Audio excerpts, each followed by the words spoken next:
Lisa Morgan was just another passenger on Flight 237, a nurse quietly reading her book, ignored by those around her. Some passengers dismissed her, some mocked her, and when an emergency struck midair, no one thought she had the skills to help. A man collapses. Panic spreads. A doctor steps in, but he makes a critical mistake. As precious seconds slip away, Lisa sees the truth. This man doesn't have time for egos. When no one else knows what to do, Lisa takes control. What happens next will leave everyone on that flight questioning their own judgment and fighting to save a life before it's too late. Subscribe now for more powerful stories that will keep you on the edge of your seat. Where are you watching from? Drop your city or country in the comments. Lisa Morgan stepped onto Flight 237, her carry-on slung over her shoulder. She adjusted her navy blue cardigan and sighed. A 12-hour journey across the ocean awaited her. Finding her seat in the economy section, she settled in and pulled out a worn medical textbook. Then it began. A woman a few rows ahead, dressed in pearls and designer heels, turned to her companion and chuckled. "I thought this was an expensive flight," she whispered loud enough for Lisa to hear. Lisa felt the heat rise in her chest, but remained silent. She had seen this before. As passengers continued boarding, a businessman in a tailored suit slid into the seat next to her. He glanced at her book and smirked. "Doctor," he asked. Lisa shook her head. "Nurse. Emergency response." The man gave a half-hearted nod before returning to his laptop. "Just a nurse, then." Lisa exhaled. Here we go again. She knew the hierarchy of respect in medicine. Doctors were the commanders, nurses the foot soldiers. Never mind that she had saved more lives than she could count. The plane doors shut. The engines roared to life. Flight 237 was airborne. Lisa turned her focus to her book, determined to ignore the judgmental glances. Then, 30 minutes into the flight, the first scream cut through the cabin. A commotion erupted in the first-class section. Flight attendants rushed forward. Passengers craned their necks, whispering. Lisa's instincts flared. Something was wrong. A stewardess's voice cracked over the intercom. "Is there a doctor on board?" Lisa unbuckled her seatbelt. She already knew what was coming, and she already knew what would happen next. Lisa rose from her seat, heart pounding with the instinctual urgency that came with years of emergency response. She moved quickly toward the commotion, her mind already running through possible scenarios: heart attack, stroke, seizure. As she reached the first-class section, she saw the patient, a middle-aged man, his face pale and drenched in sweat. His mouth was slightly open, his chest rising and falling unevenly. Sternal retractions. Labored breathing. Not good. A flight attendant hovered over him, looking helpless. "Please, we need a doctor," she repeated, voice tinged with desperation. Then a tall man in his 50s pushed through the crowd, his pressed white shirt and expensive leather shoes making him look as if he had just stepped out of a hospital boardroom. "I'm a doctor," he announced, rolling up his sleeves. The flight attendants stepped aside, relief flashing across their faces. Lisa took a breath, ready to assist, but before she could even speak, the doctor shot her a glance. "Are your family?" he asked. Lisa hesitated. "No, I'm a nurse." "Emergency, a nurse," he repeated with a slight smirk, already leaning down to check the man's pulse. "All right, let's not crowd the area. I've got this." The passengers sighed in collective relief. A real doctor was here. Lisa clenched her jaw, resisting the urge to snap back. This wasn't the time for ego. It never was. The doctor placed 2 fingers against the man's neck, his brows furrowed in concentration. Then he pulled back, exhaling sharply. "He's tachycardic, but this looks like food poisoning. His system is probably trying to flush out toxins," the doctor declared. Lisa's gut twisted. No, that's not it.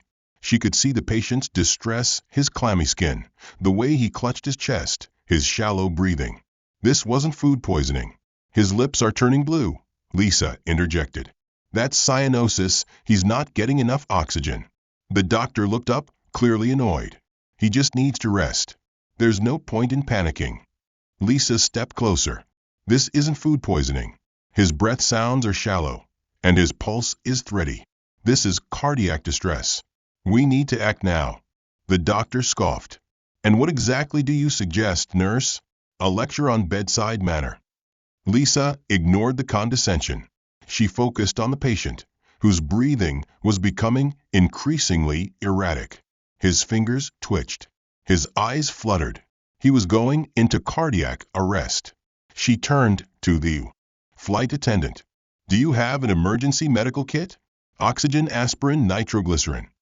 The doctor waved a dismissive hand. He doesn't need that. Lisa locked eyes with him. How many times had she seen men like this? Confident, arrogant, refusing to admit they were wrong until it was too late. She clenched her fists. She could argue. She could push back. But she was running out of time. The patient let out a sharp, strangled gasp. Then his body convulsed. A chorus of gasps rippled through the cabin. The man's wife, a well-dressed woman with perfectly styled blonde hair, screamed. He's dying, she sobbed, grabbing Lisa's arm. Please, please help him. Lisa didn't hesitate. She pushed past the doctor and dropped to her knees beside the man. Move, she ordered. And for the first time, the doctor didn't argue. Lisa barely heard the gasps and frantic whispers around her. The dying man in front of her was the only thing that mattered. His chest jerked violently, his mouth opening in a desperate, silent plea for air. He was seconds away from full cardiac arrest. Someone get the medical kit. Now. Lisa barked. A flight attendant scrambled toward the storage compartment.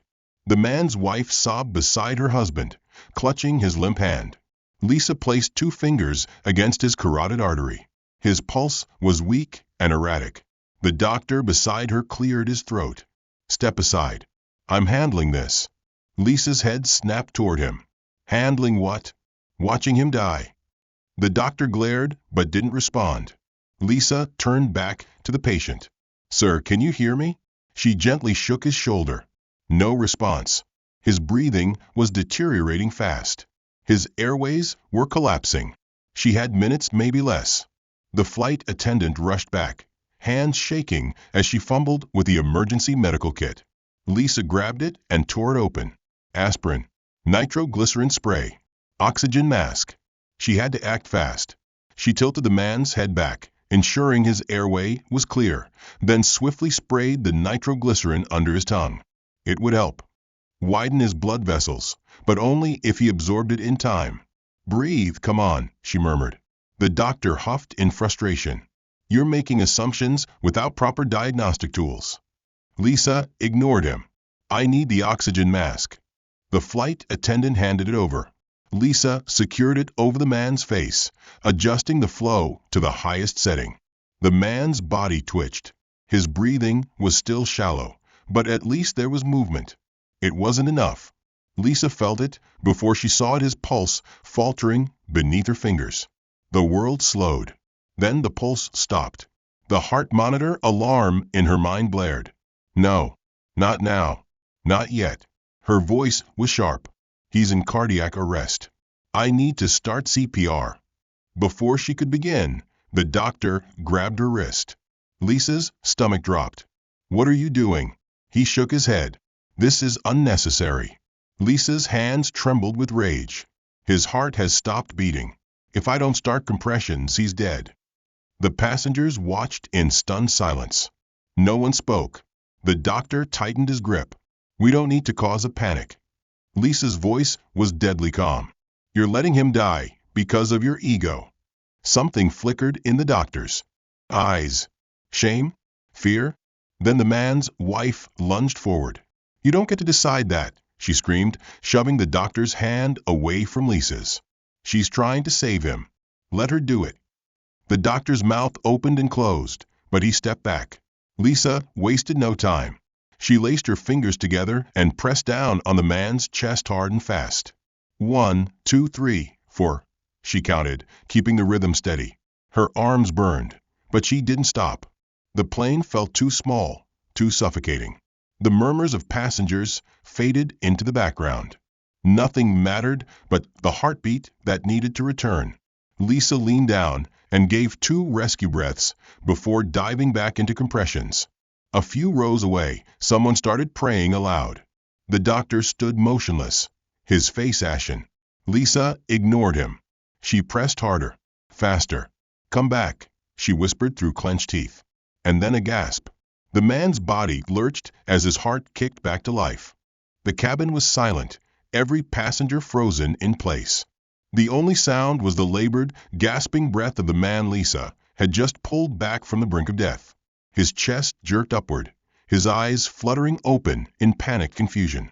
His wife let out a sob of relief, grabbing his hand. Lisa exhaled slowly, letting the tension drain from her shoulders. He was alive. She reached for his wrist, pressing 2 fingers against his pulse point. Weak, but steady. The flight attendant finally found her voice. "He's breathing." Lisa nodded. "For now. But he needs immediate medical attention when we land." She turned to the flight crew. "How far are we from the nearest airport?" The co-pilot's voice crackled over the intercom. "We're about an hour out. We're contacting emergency services now." Lisa fought the instinct to curse. An hour was too long. The man's breathing was still shallow, his fingers trembling. She had kept his heart going, but there was no guarantee it wouldn't stop again. His wife looked at Lisa with wide, desperate eyes. Will he be okay?" Lisa hesitated, then chose her words carefully. "I've stabilized him, but he needs a hospital. He's still at risk." The woman's expression crumpled, but she nodded, gripping her husband's hand even tighter. Then a voice cut through the moment. "Well, I suppose we should thank you." Lisa turned her head sharply. The doctor.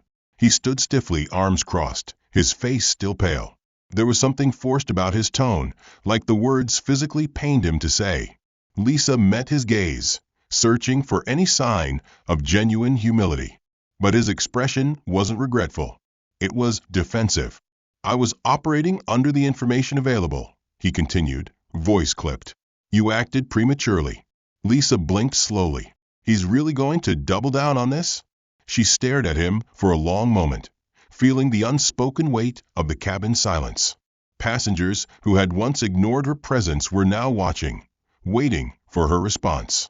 Lisa took a measured breath. "I acted," she said simply, "and he's alive because of it." A ripple of approval passed through the crowd. The tension shifted. Lisa could see it in their faces. The passengers were no longer impressed by the doctor. They were impressed by her. Someone started clapping. It was small at first, hesitant. Then it grew. One by one, passengers joined in, their applause filling the cabin. Lisa wasn't sure how to react. She had spent years being dismissed, undervalued, ignored, and now, in the span of an hour, everything had changed. The doctor's face darkened, his jaw tightening. He turned abruptly, retreating to his seat without another word. Lisa didn't stop him. She didn't need to, because everyone else had already seen the truth. And for the first time in a long time, so had she. The applause slowly faded, leaving behind an unspoken shift in the cabin's atmosphere. The same passengers who had smirked at Lisa earlier now looked at her differently. Respect, gratitude, even admiration. Lisa wasn't used to it. She had spent years working in ERs, saving lives without expectation of recognition. Nurses weren't praised, they were expected to do their jobs. But here, at 30,000 feet, she had done what no one else could. And now, even the people who had dismissed her had no choice but to acknowledge it. The doctor had slumped back into his seat, staring blankly at the headrest in front of him. His shoulders were tense, his hands clenched. He had lost control of the situation, and he knew it. Lisa didn't care. The patient, Mr. Collins, as his wife finally managed to whisper through her tears, was her priority. She kneeled beside him, checking his vitals again. His pulse was still weak, but stable, his breathing shallow. He needed a hospital, fast. She turned to the flight attendant. "How long until we land?" The co-pilot's voice came over the intercom. "We're working on an emergency landing at the nearest airport. ETA 40 minutes. Lisa bit back. A curse. It was better than an hour, but still too long. Mr. Collins let out a weak cough. His eyelids fluttered, but he managed to look at her. "You saved me." Lisa smiled gently. "Yeah, I did." His wife gripped Lisa's hand, tears streaming down her face. "I don't know how to thank you." Lisa squeezed back. "Just keep talking to him. Keep him alert if you can." The woman nodded rapidly, brushing strands of hair from her husband's forehead. Lisa reached for the oxygen mask, adjusting it to keep his levels up. Then, she felt a presence beside her. She turned. The businessman, the same one who had called her just a nurse. Lisa braced herself for whatever he was about to say, but instead of another snide remark, he lowered his head slightly. He cleared his throat. "I misjudged you. That was incredible." Lisa studied him for a moment. She could see the genuine regret in his expression. It was strange. People like him didn't usually apologize. She gave him a small nod. "Thanks." Before she could say more, another voice broke in. The young boy from a few rows back. He had wide, fascinated eyes as he tugged at his mother's sleeve. "She's like a superhero," he whispered, as if Lisa couldn't hear him. His mother smiled warmly at Lisa. "She really is." Lisa let out a quiet chuckle, shaking her head. "Not a superhero. Just doing my job." The boy grinned. Still cool, though. Lisa could only smile. Footsteps approached. She turned and found herself face to face with the doctor. He stood awkwardly, his hands in his pockets. He looked at Mr. Collins, then at Lisa. His mouth opened, then closed. Lisa waited. Finally, he sighed. "I was wrong." Lisa raised an eyebrow. "Which part?" The doctor exhaled through his nose, as if the words physically hurt. "You were right about his condition," he admitted. "And I underestimated you." Lisa didn't respond immediately. She could tell it wasn't an easy confession for him. And maybe, just maybe, he had learned something today. She crossed her arms. "You should listen more. Patients don't always have time for you to be right." The doctor held her gaze, then gave a short nod. "I'll remember that." Lisa didn't expect more. That was enough. She turned back to Mr. Collins, watching the slow rise and fall of his chest. He was holding on. She had given him a chance. Now, she just had to get him to the ground alive. The minutes stretched unbearably long. Every second that ticked by was a battle against the unknown, against the possibility that Mr. Collins' heart might fail again before they reached the ground. Lisa stayed close, monitoring him, watching for the slightest change. His breathing was still shallow, but he was conscious, his eyes fluttering open and closed. A good sign, but not enough. His wife, pale and trembling, never let go of his hand. She whispered soft reassurances, but Lisa could tell she was terrified. Lisa glanced at the oxygen levels on the portable tank attached to Mr. Collins. It was running low. She turned to the flight attendant. "How much longer?" The woman checked her radio, then looked up. "We've been cleared for an emergency landing. 15 minutes. 15 minutes. Lisa fought the instinct to curse. They needed to move faster. She adjusted the oxygen flow, trying to conserve it while keeping Mr. Collins stable. His fingers twitched. His lips parted slightly. "I can't." His voice was barely a whisper. Lisa leaned in. "What is it?" His eyes fluttered weakly. "I can't breathe." Lisa's stomach clenched. His oxygen levels were dropping again. She had stabilized him, but his heart was still struggling. She turned sharply. "I need that landing as soon as possible." The co-pilot's voice came over the speakers. "Preparing for final descent." Lisa exhaled through her nose. "Hold on, just a little longer." Then, turbulence. The plane jerked violently, sending gasps through the cabin. The oxygen tank tilted, nearly toppling over. Lisa caught it just in time. Mr. Collins let out a weak groan. Lisa checked his pulse. Still there, but faint. The doctor moved beside her.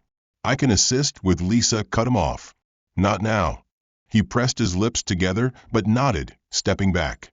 Another jolt. The cabin lights flickered.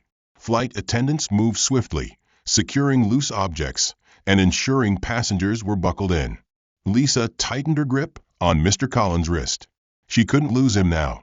His wife sobbed quietly, looking at Lisa with desperate, pleading eyes. "Please," she whispered. "Just keep him alive."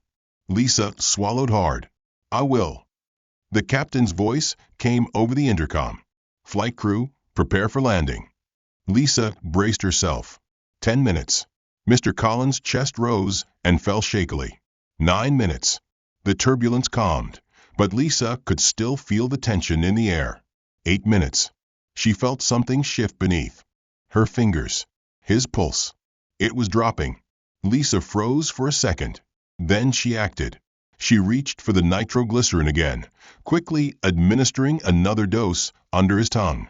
No response. She tried stimulating his sternum, rubbing hard against the bone to trigger a reaction. Nothing. "Stay with me," she murmured. 7 minutes. His pulse weakened further.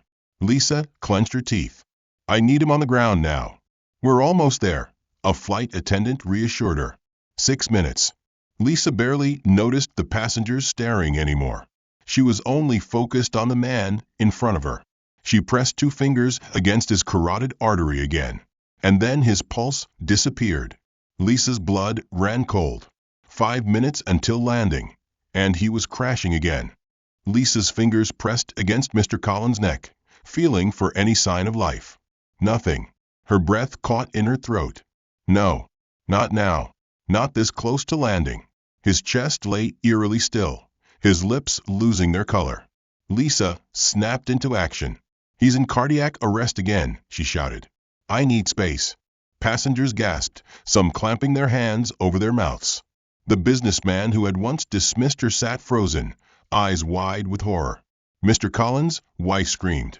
Lisa didn't have time for panic. She grabbed the defibrillator from the emergency medical kit, her hands moving on instinct. "Flight attendant," she barked. "Turn the oxygen off." Everyone stepped back. The attendant fumbled, then quickly obeyed. Lisa tore open Mr. Collins' shirt and pressed the pads to his chest. The doctor stood beside her, looking shaken. He started. "Not now," Lisa snapped. "Help or move." To her shock, he nodded and crouched beside her. Lisa checked the machine. It was ready. She looked at Mr. Collins' wife. "I need you to step back." Tears ran down her face. "Will it hurt him?" Lisa softened slightly. "It'll bring him back." The woman nodded, her hands trembling as she pulled away. Lisa took a deep breath. Then she pressed the button. A jolt of electricity surged through Mr. Collins' body. Passengers jumped in their seats as his torso jerked upward, his arms twitching. Lisa checked his pulse. "Nothing." "Charging again," she said, keeping her voice steady. The machine beeped. Lisa pressed the button again. Another shock. Mr. Collins' body shuddered. Lisa leaned down, her fingers searching for any sign of life. 1 second. 2 seconds. 3, then a heartbeat. Faint. But there. Lisa let out a breath she didn't know she was holding. She grabbed the oxygen mask and pressed it over his face. "Breathe, Mr. Collins. Come on." A weak inhale. The wife sobbed in relief. The businessman beside Lisa ran a hand over his face, looking like he had just watched a miracle. The doctor beside her sat back, his own hands shaking. Lisa finally met his gaze. He swallowed hard. She didn't let him finish. "Do better next time." A single nod. Then the plane lurched downward. The landing gear deployed. The captain's voice came over the intercom. "Emergency crews are waiting. Prepare for landing." Lisa looked down at Mr. Collins. His chest rose and fell weakly. But he was breathing. And this time he was going to make it. The plane descended rapidly, the pressure shifting in Lisa's ears, but she barely noticed. Her entire focus was on Mr. Collins. His chest rose and fell in shallow breaths, but at least it was moving. At least he was alive. Lisa kept 2 fingers pressed to his carotid artery, monitoring every beat. His pulse was weak, but it was there, steadying. The cabin was eerily quiet. No more murmurs. No more judgmental stares. Just a collective sense of awe. Even the doctor who had spent the entire flight undermining her sat silently across from her, his hands still trembling from what had just happened. Lisa didn't care. Her job wasn't about proving people wrong. It was about saving lives. And she had done exactly that. The flight attendant knelt beside her, whispering, "Ambulance is waiting." paramedics will take over the second we land." Lisa nodded, adjusting the oxygen mask on Mr. Collins' face. "Tell them he's post-cardiac arrest, stabilized after 2 shocks, still weak. They'll need a full cardiac team." The flight attendant repeated her words into her radio, her voice urgent. The plane shuddered as it touched down. A ripple of relief swept through the passengers. Some clapped, but it wasn't the usual celebration of landing it was for Lisa. She could feel the weight of their gratitude, their silent apologies for ever doubting her. Lisa sat back on her heels, letting out a slow breath. Mr. Collins' wife clutched her hand, her grip desperate. "You saved him," she whispered, voice breaking. "You." Tears choked her words. Lisa gave her hand a gentle squeeze. "He fought for it too." A sudden movement caught Lisa's eye. The doctor had stood up. He opened his mouth, hesitated then, after a long moment, lowered his head slightly. An apology. Silent, but clear. Lisa stared at him for a second, then nodded. She didn't need an apology. She just needed him to be better next time. The plane rolled to a stop, and within seconds, the paramedics rushed in. Lisa moved aside, letting them work, but she stayed close, answering their rapid-fire questions. Mr. Collins was in good hands now. Lisa let out a breath. Her job was done, and yet she had never felt so seen. As the paramedics worked efficiently around Mr. Collins, Lisa finally allowed herself to sit back against the seat. The rush of adrenaline that had carried her through the emergency began to fade, leaving behind an exhaustion so deep it felt like she had run a marathon. But she wasn't done yet. She watched as the paramedics carefully lifted Mr. Collins onto a stretcher, securing the oxygen mask over his face. He was still unconscious, but his chest was rising and falling in steady, rhythmic breaths, a sign that his heart was holding on. His wife, still trembling, hovered nearby, looking at Lisa, as if she were the only solid thing in the world. Lisa met her gaze and spoke softly. "They'll take good care of him. He'll be in a hospital within minutes." Tears welled in the woman's eyes. "I don't know how to thank you." Lisa squeezed her shoulder gently. "Just be there for him." The woman nodded quickly, but before she followed the paramedics off the plane, she turned back one last time. "I misjudged you," she said, voice thick with emotion. "I'm so sorry." Lisa offered a small, tired smile. "You're not the first." The woman let out a shaky laugh, then hurried after her husband. And then, just like that, they were gone. The cabin remained still. Passengers who had watched everything unfold in shock sat quietly, stealing glances at Lisa. Some looked ashamed, others in pure admiration. Then the clapping began again, but this time it was different. It wasn't just relief. It was respect. Lisa looked up, caught off guard as people stood from their seats, applauding her. The businessman who had once dismissed her as just a nurse was now looking at her like she was someone extraordinary. Even the doctor who had challenged her at every turn stood nearby, hands in his pockets, nodding slowly. Lisa didn't bask in the attention. She never needed recognition. But for once, she let it sink in. The clapping faded, and passengers began gathering their belongings, filing out of the aircraft. The flight attendant approached, a small smile on her lips. "You should have been in first class from the start." Lisa chuckled. "No thanks. I like my space and economy." The attendant shook her head. "I hope I never have an emergency on a plane again, but if I do," she grinned, "I hope you're on board." Lisa smiled back. "Let's hope you never need me." As the last of the passengers left, Lisa grabbed her carry-on bag, her fingers brushing against the worn medical textbook inside. She had boarded this plane expecting nothing but a long flight. She was leaving with a story no one would forget, and for the first time, neither would she. Lisa stepped off Flight 237 and onto the bustling tarmac, the cool night air hitting her skin like a silent welcome back to reality. The flashing lights of an ambulance illuminated the runway, where paramedics were already wheeling Mr. Collins toward safety. His wife never left his side, her fingers still clinging to his. Lisa paused for a moment, watching. The weight of what had just happened settled deep in her chest. She had saved a life today, Not in an emergency room. Not in a hospital with advanced equipment and a full medical team. At 30,000 feet in the air, with nothing but her instincts and sheer determination. And yet, it wasn't the first time she had done this. It wouldn't be the last. A voice pulled her from her thoughts. Lisa. She turned to see the doctor standing a few feet away, hands tucked in his coat pockets.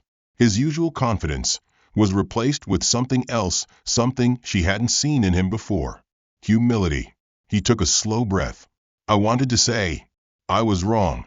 From the beginning. Lisa crossed her arms, waiting. He hesitated before continuing. I made a mistake. I let my pride get in the way. If it weren't for you, his voice trailed off, but he didn't need to finish the sentence. They both knew how it would have ended. Lisa studied him for a moment. She had met plenty of doctors like him before, men who saw nurses as assistants, not professionals with their own expertise. Most of them never admitted when they were wrong. But here he was. Lisa gave a small nod. Just remember this the next time a nurse tells you something. His lips twitched into a small, self-deprecating smile. I will. He exhaled sharply. And for what it's worth, you're the best medical professional I've ever worked with. Lisa tilted her head, smirking. That's because I saved your patient for you. He let out a quiet chuckle. That too. He held out a hand. A silent offering. For a moment, Lisa considered ignoring it. He didn't deserve an easy forgiveness. But, in the end, she shook his hand. Not for his sake, but because she had nothing left to prove. With that, the doctor gave her one last nod before turning and walking away, disappearing into the terminal. Lisa sighed and rolled her shoulders, the tension from the flight finally beginning to fade. Then, a small tug on her sleeve. She looked down to see the young boy from the plane, staring up at her with wide, curious eyes. His mother stood behind him, smiling softly. Lisa crouched to his level. Hey, kiddo. His little face scrunched with deep thought before he finally blurted, Are you a superhero? Lisa laughed, shaking her head. Nope.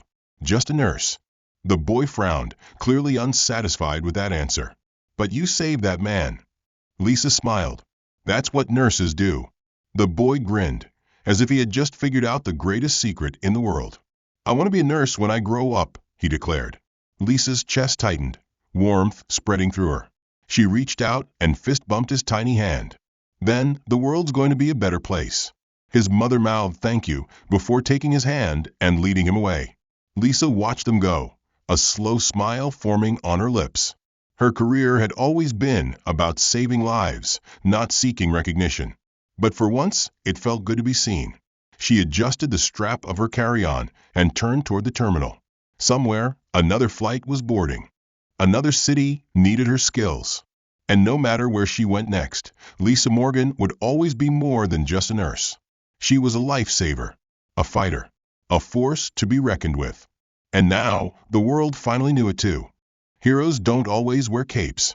Sometimes they wear scrubs. Lisa Morgan proved that skill, courage, and determination matter more than a title, more than status, and more than appearances. She was underestimated. She was dismissed. But when it mattered most, she was the only one who could make the difference. How many times in life do we judge someone too quickly? How often do we assume we know better only to realize, too late, that we were wrong? This story is a reminder. Respect people for what they do, not just for who they are. And now, we want to hear from you. Where in the world are you watching from? Drop your country or city in the comments below. And if you love stories like this, real, powerful, and inspiring, don't forget to hit that subscribe button. Because the next story might just change the way you see the world. Subscribe now and be part of the journey.